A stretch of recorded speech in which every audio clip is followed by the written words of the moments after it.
YCP MLA రోజా మళ్లీ తన వ్యాఖ్యలతో చిక్కుల్లో పడ్డారా? రాజ్యాంగబద్ధ హోదాలో ఉన్న స్పీకర్ తీరుపై విమర్శలు గుప్పించి సమస్యలు కొని తెచ్చుకున్నారా? ఆమెకు ప్రివిలేజ్ నోటీసులు ఇవ్వాలన్న ఆదేశంతో అదే టాక్ వినిపిస్తోంది. అందరినీ సమానంగా చూస్తున్నా ఇటువంటి కామెంట్స్ చేయటం దురదృష్టకరంగా చెబుతున్నారు స్పీకర్ కోడెల. రోజా మైక్ పట్టుకున్నారంటే అధికార పక్షాన్ని అన్ని రకాలుగా టార్గెట్ చేసేదాకా వదలరు. ఆమె మాట్లాడిన ప్రతి మాటకు అధికార పక్షం కూడా వెంటనే కౌంటర్ ఇస్తుంది. అంతా ఘాటుగా సూటిగా ఆమె మీడియా ముందు గళం విప్పుతున్నారు.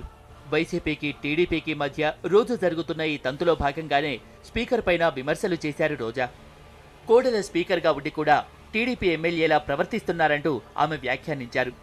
సభలు సమావేశాల్లో పార్టీ జెండా కప్పుకోవటం, మాక్ పోలింగ్లో టీడీపీ ఎమ్మెల్యేలతో కలిసి రావటం ఏంటని ఆమె ప్రశ్నించారు.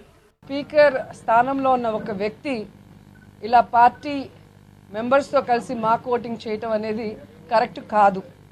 ఎందుకంటే గతంలో కూడా మీరు చూస్తే మేము ప్రతిపక్షం అయినా కూడా స్పీకర్ స్థానానికి గౌరవించి సపోర్ట్ చేస్తాం పోటీ పెట్టకుండా. కానీ ఈరోజు స్పీకర్ గారు ఒక తెలుగుదేశం పార్టీ ఎమ్మెల్యే లాగా వ్యవహరించడం అనేది చాలా బాధేస్తుంది.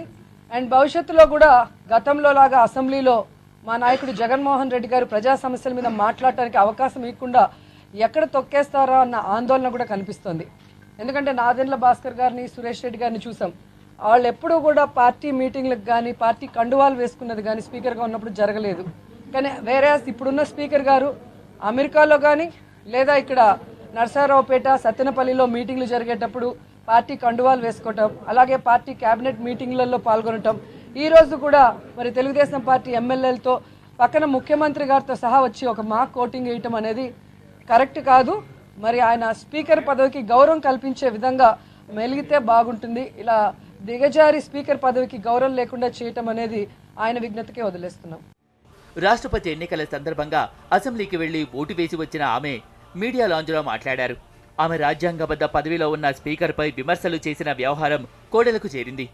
దీనిపై సీరియస్ అయిన ఆయన ఆ వ్యాఖ్యలను పరిశీలించి ప్రివిలేజ్ నోటీసులు ఇవ్వాలని అసెంబ్లీ సెక్రటరీని ఆదేశించారు. రోజా వ్యాఖ్యలు సభాపతిని విమర్శించేవిగా ఉంటే సభా హక్కుల నోటీసుల ప్రకారం ఆమె వివరణ ఇచ్చుకోవాల్సి ఉంటుంది.